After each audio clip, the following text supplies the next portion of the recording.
the night. God set them in the expanse of the sky to shine on the land, and to have dominion over the day and over the night, and to separate the light and the darkness. And God saw that it was good. So there was evening and there was morning, a fourth day. Then God said, "Let the waters swarm with swarms of living creatures. Let flying creatures fly above the land and across the expanse of the sky."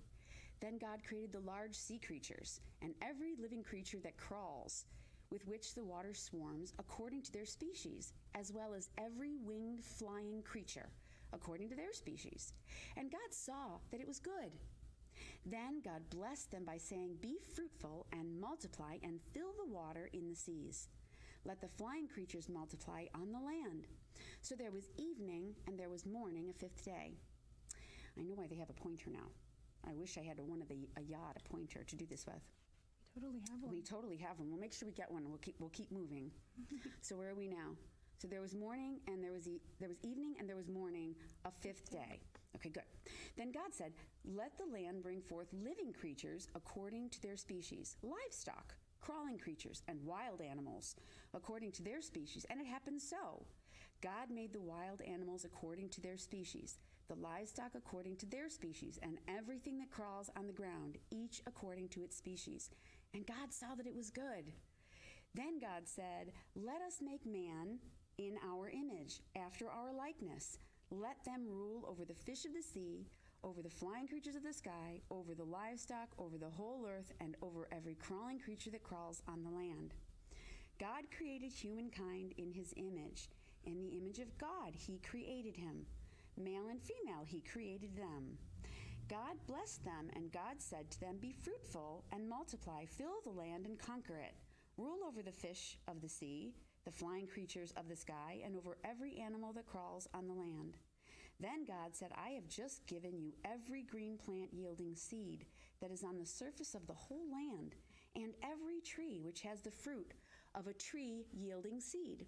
They are to be food for you. Also for every wild animal, every flying creature of the sky, and every creature that crawls on the land, which has life. Every green plant is to be food."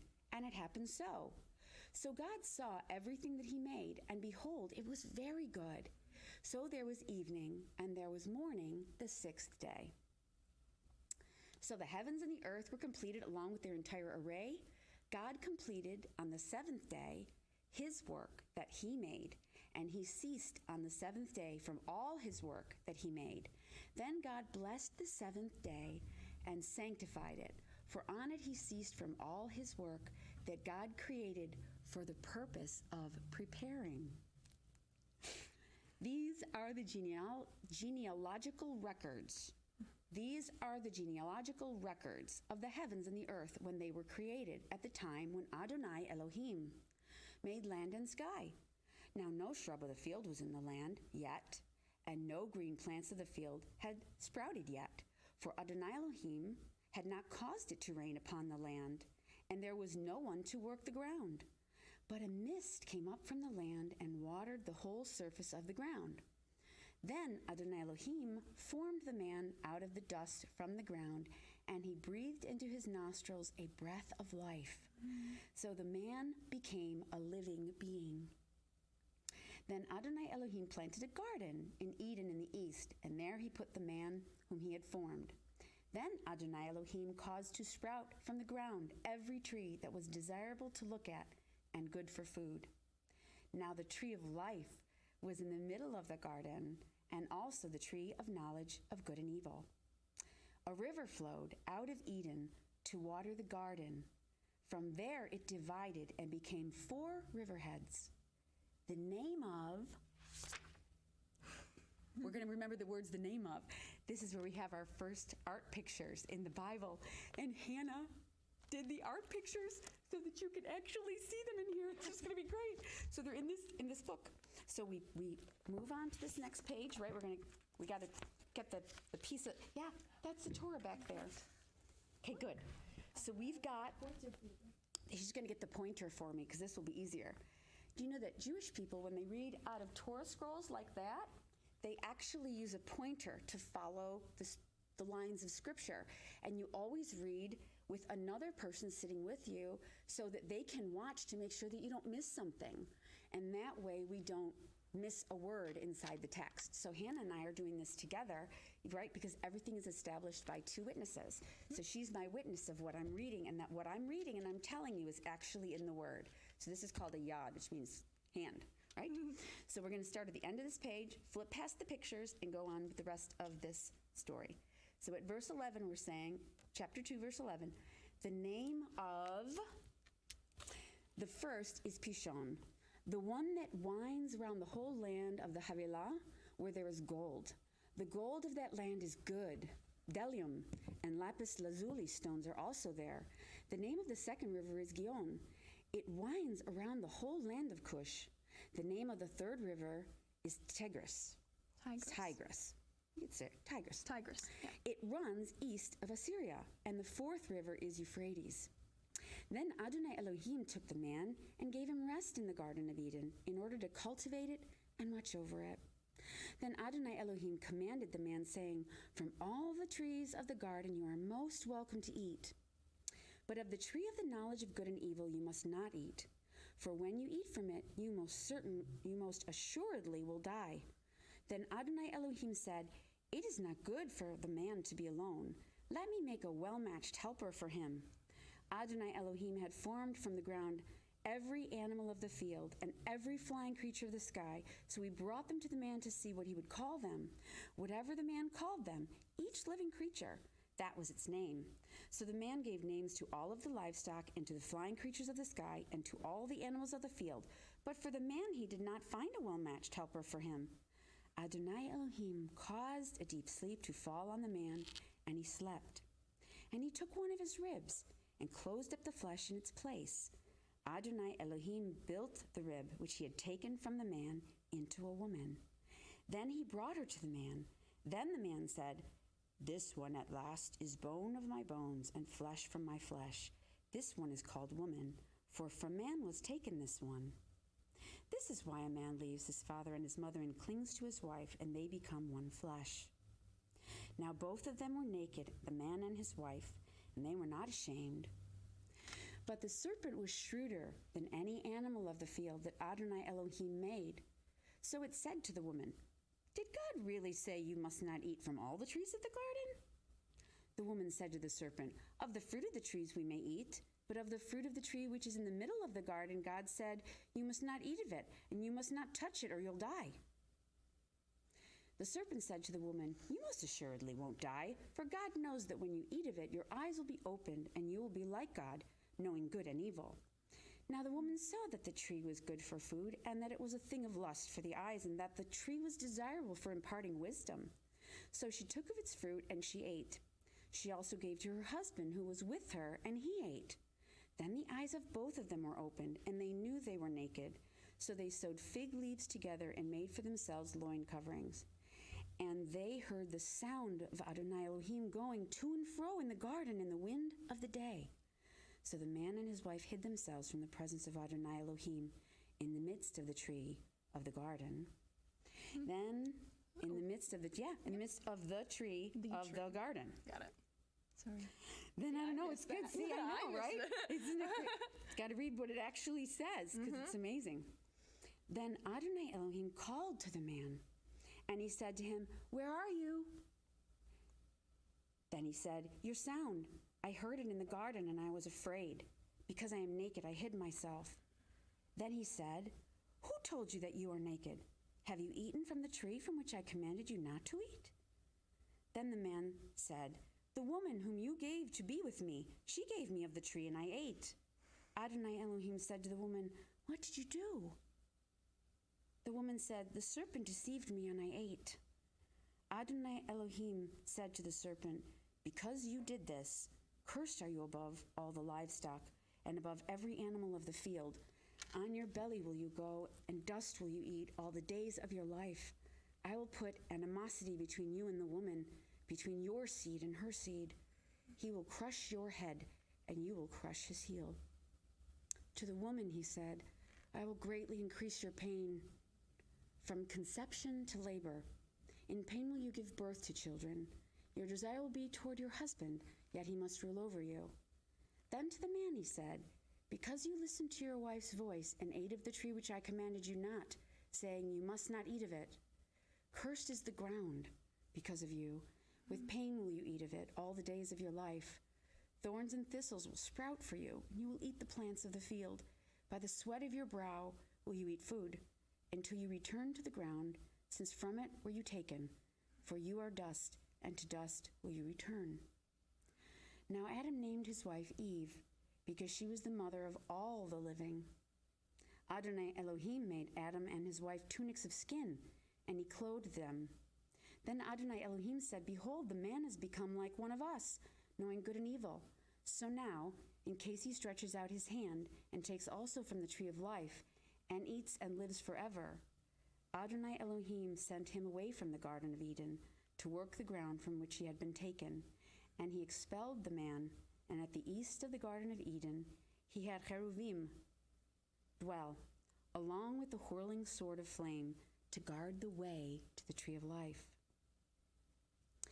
Now the man had relations with Eve, his wife, and she became pregnant and gave birth to Cain. She said, I produced a man with Adonai. Then she gave birth again to his brother Abel. Abel became a shepherd of flocks, while Cain became a worker of the ground. So it happened after some time that Cain brought an offering of the fruit of the ground to Adonai, while Abel, he also brought of the firstborn of his flock and their fat portions. Now Adonai looked favorably upon Abel and his offering, but upon Cain and his offering he did not look favorably. Cain became very angry, and his countenance fell. Then Adonai said to Cain, why are you angry, and why is your countenance fallen? If you do well, it will lift, but if you do not do well, sin is crouching at the doorway. Its desire is for you, but you must master it. Cain spoke to Abel, his brother, while they were in the field. Cain rose up against Abel, his brother, and killed him. Then Adonai said to Cain, where is Abel, your brother? I don't know, he said. Am I my brother's keeper? Then he said, what have you done? The voice of your brother's blood is crying out to me from the ground. So now cursed are you from the ground, which opened its mouth to receive your brother's blood from your hand. As often as you work the ground, it will not yield its crops to you again. You will be a restless wanderer on the earth. Cain said to Adonai, my iniquity is too great to bear. Since you expelled me today from the face of the ground, and I must be hidden from your presence, then I will be a restless wanderer on the earth. Anyone who finds me will kill me. But Adonai said to him, in that case, anyone who kills Cain is to be avenged 7 times over. So Adonai put a mark on Cain, so that anyone who found him would not strike him down. Then Cain left Adonai's presence and dwelled in the land of wandering, east of the Eden. Cain was intimate with his wife and became pregnant and gave birth to Enoch. And she became pregnant and gave birth. That's important. Cain was intimate with his wife, and she became pregnant and gave birth to Enoch. And he was building a city, and he named the city after the name of his son Enoch. And to Enoch was born Irad. Irad fathered Mehujael, and Mehujael fathered Methushael, and Methushael fathered Lamech. Now Lamech took for himself 2 wives. The name of the first one was Adah, and the name of the second one was Zillah. Adah gave birth to Jabal. He was the pioneer of tent dwellers with livestock. His brother's name was Jubal. He was the pioneer of all who skillfully handle stringed instruments and wind instruments. Now, Zillah also gave birth to Tubal-Cain, bronze and iron tools. Tubal-Cain's sister was Naamah. Lamech said to his wives, Adah and Zillah, hear my voice. Lamech's wives, listen to my speech. For I have killed a man for wounding me, and a boy for bruising me. If Cain is to be avenged 7 times, then Lamech 77 times. Adam was intimate with his wife again, and she gave birth to a son, and she named him Seth. For God has appointed me another seed in place of Abel, since Cain killed him. To Seth also was born a son. He named him Enosh. Then people began to call on Adonai's name. This is the book of genealogies of Adam. When God created Adam in the likeness of God, he made him. Male and female, he created them, and he blessed them and called their name Adam. When he created them, Adam lived 130 years, then fathered a son in his likeness, after his image, and named him Seth. Then the days of Adam after he fathered Seth were 800 years, and he fathered other sons and daughters. So all Adam's days that he lived were 930 years, and then he died. Seth lived 105 years, then fathered Enosh. Seth lived 807 years after he fathered Enosh, and he fathered sons and daughters. So all Seth's days were 912 years, and then he died. Enosh lived 90 years, then fathered Kenan. I'm going to say it that way. Back to verse 10. Enosh lived 815 years after he fathered Kenan, and he fathered sons and daughters. So all of Enosh's days were 905 years, and then he died. Kenan lived 70 years, then fathered Mahalalel. Kenan lived 840 years after he fathered Mahalalel. He fathered sons and daughters. So all of Kenan's days were 910 years, and then he died. Mahalalel lived 65 years, then fathered Jared. Mahalalel lived 830 years after he fathered Jared, and he fathered sons and daughters. So all of Mahalalel's days were 895 years, and then he died. Jared lived 162 years, then fathered Enoch. Jared lived 800 years after he fathered Enoch, and he fathered sons and daughters.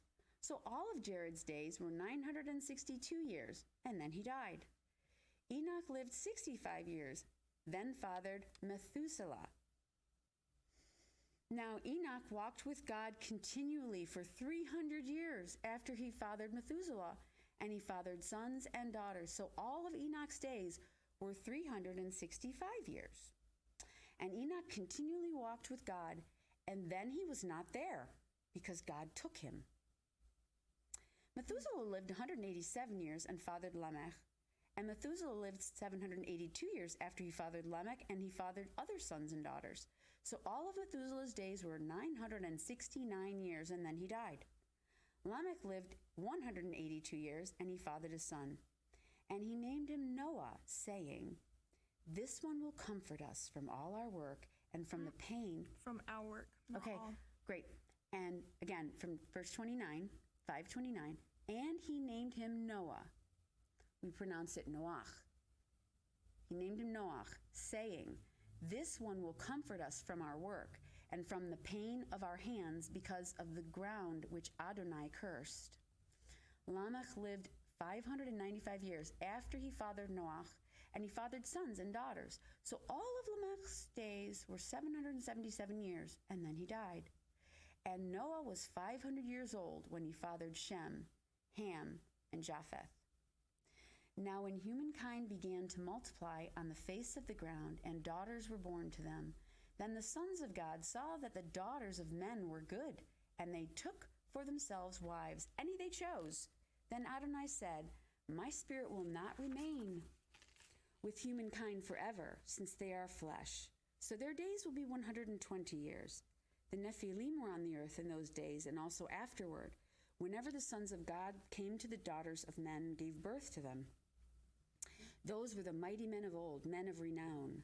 Then Adonai saw that the wickedness of humankind was great on the earth, and that every inclination of the thoughts of their heart was only evil all the time.